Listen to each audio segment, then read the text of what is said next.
자, 오늘은 로봇 부품 산업의 판도를 바꿀 수도 있는 기업, 바로 SBB테크에 대해 이야기해 보겠습니다.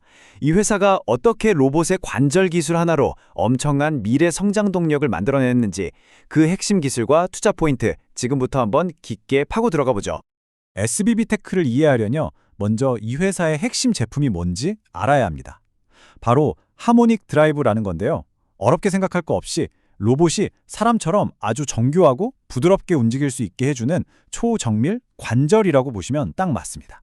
이 숫자가 모든 걸 말해줍니다. 34%. 로봇 한 대를 만드는 데 들어가는 돈의 무려 3분의 1 이상이 바로 이 관절, 즉 정밀 감속기 값이라는 거예요. 이게 뭘 의미할까요? 그만큼 기술 장벽이 어마어마하게 높고 부가가치가 엄청난 부품이라는 뜻이죠. 바로 이 고부가가치 부품을 우리나라에서 최초로 만들어낸 기업이 바로 SBB테크입니다. 그럼 지금부터 이 회사의 사업 구조를 한번 자세히 들여다보겠습니다. SBB테크의 사업은 크게 두 갈래로 나뉩니다. 하나는 기존의 주력 사업인 정밀 베어링인데요. 주로 반도체 장비에 들어가자 보니 반도체 경기에 따라 실적이 좀 출렁이는 경향이 있죠. 그리고 다른 하나가 바로 미래 성장 동력 하모닉 감속기입니다. 이 두 사업 간의 균형을 어떻게 맞춰가느냐가 이 회사의 현재 과제이자 가장 큰 기회라고 할 수 있겠습니다. 그럼 이런 질문이 생기죠. 이미 일본 기업들이 꽉 잡고 있는 이 시장에서 SBB테크는 도대체 어떻게 경쟁력을 만들어냈을까요? 그 비결이 뭔지 한번 파헤쳐보겠습니다. 이 회사의 역사를 보면요. 기술 독립을 향한 끈질긴 여정 그 자체입니다. 베어링으로 시작해서 2013년에 마침내 국내 최초로 하모닉 드라이브 개발에 성공하면서 기술 자립의 기틀을 다졌죠. 특히 2019년 한일 무역 분쟁 때 국산화의 중요성에 부각되면서 핵심 공급사로 떠오른 것도 굉장히 중요한 전환점이었습니다. 글로벌 경쟁사, 특히 일본 기업들과의 경쟁 구도를 한번 보세요. 전략이 아주 명확합니다. 품질은 세계 최고 수준과 동등하게 맞추면서 가격은 30% 더 저렴하게, 그리고 납기는 훨씬 빠르게. 고객사 입장에서 이걸 마다할 이유가 있을까요? 이게 바로 SBB테크가 시장을 뚫고 들어가는 힘입니다.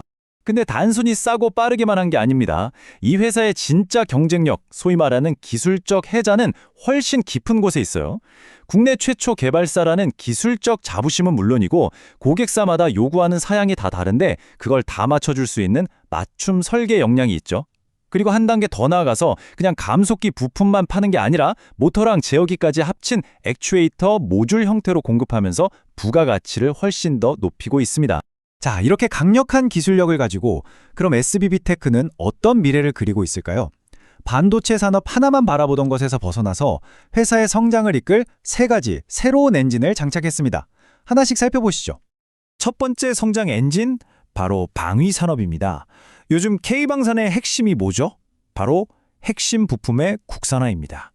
SBB테크는 이 흐름의 한가운데서 안정적이고 마진도 높은 수익을 확보하고 있고요. 특히 2026 하반기부터는 대규모 양산이 시작되면서 실적에 아주 본격적으로 기여하게 될 겁니다. 두 번째 엔진은 미래 모빌리티입니다. 특정 고객사에 모베드라는 소형 모빌리티 플랫폼이 있는데 여기에 들어가는 핵심 부품인 스마트 액추에이터를 독점 공급합니다. 이 프로젝트 하나만으로 2026년부터 4년간 약 300억에서 400억 원의 새로운 매출이 발생할 것으로 기대되는데 이건 정말 의미가 큰 숫자죠.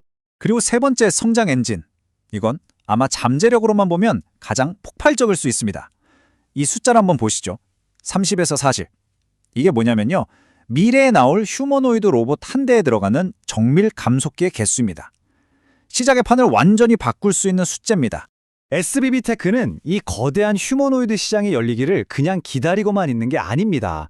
발빠르게 준비하고 있어요. 알루미늄 소재를 써서 무게를 40%나 줄인 감속기를 개발하고 있고요. 또 전략도 아주 똑똑합니다. 어깨처럼 큰 힘이 필요한 관절에는 고가의 하모닉 감속기를, 손가락처럼 정밀도가 좀 덜 필요한 곳에는 상대적으로 저렴한 유성기어를 조합하는 하이브리드 전략을 쓰는 거죠. 이렇게 해서 시장이 열리는 초기부터 필수 공급자로 자리매김하겠다는 겁니다. 자, 이렇게 멋진 기술력과 성장 스토리가 있는데 이게 과연 실제 숫자로, 돈으로 어떻게 연결될 수 있을까요? 이제 투자자분들이 가장 궁금해하실 재무 상황과 수익성 개선 계획을 한번 살펴보겠습니다. 물론 장밋빛 미래만 있는 건 아닙니다. 기존의 주력 사업이었던 베어링 부문이 반도체 불황에 직격탄을 맞으면서 최근 몇 년간 실적이 좋지 않았어요. 그래서 투자자들은 이런 질문을 던질 수밖에 없습니다. 과연 이 어려운 시기를 딛고 다시 성장할 수 있을까? 보시는 것처럼 지난 2년간의 힘든 시기를 지나서 바로 올해 2025년부터 본격적인 턴어라운드가 시작될 것으로 보입니다. 반도체 업황이 회복되고 앞에서 말씀드린 신사업 효과가 더해지면서 매출이 크게 반등하고 적자폭도 의미 있게 줄어들기 시작할 거라는 전망입니다. 회사가 제시하는 흑자 전환 로드맵은 아주 명확합니다. 3단계로 되어 있는데요. 1단계인 올해는 영업 손실을 절반으로 줄이고요. 2단계인 내년 2026년에는 방산과 모베드 프로젝트가 양산에 들어가면서 본격적으로 매출을 키웁니다. 그리고 마지막 3단계, 2027년에는 마진이 높은 제품들 판매에 힘입어서 연간 흑자 전환을 달성하겠다는 구체적인 목표를 가지고 있습니다. 자, 그럼 이 모든 내용을 종합해서 SBB테크의 핵심 투자 포인트는 무엇인지 한번 정리해 보겠습니다. SBB테크에 대한 핵심 투자 논리는 한마디로 성공적인 변신입니다. 반도체 경기에 좌우되던 부품 회사에서 이제는 강력한 기술력을 바탕으로 방산, 모빌리티, 휴머노이드라는 다각화된 성장 엔진을 단 로봇 강소기업으로 탈바꿈하고 있는 거죠. 그리고 2027년 흑자 전환이라는 뚜렷한 재무적 목표를 향해 나아가고 있습니다. 결국 모든 건 실행에 달려 있겠죠. SBB테크는 과연 이 유망한 신사업들을 계획대로 성공시켜서 단순 부품 기업을 넘어 미래 로봇 산업의 강자로 완벽하게 변신할 수 있을까요? 그 여정을 한번 지켜볼 필요가 있겠습니다. 이 내용은 특정 종목에 대한 추천을 위한 것이 아닙니다. 투자 판단의 근거 자료로 적합하지 않을 수 있으며 모든 투자에 대한 판단과 책임은 투자자 본인에게 있다는 점을 반드시 기억해 주시기 바랍니다.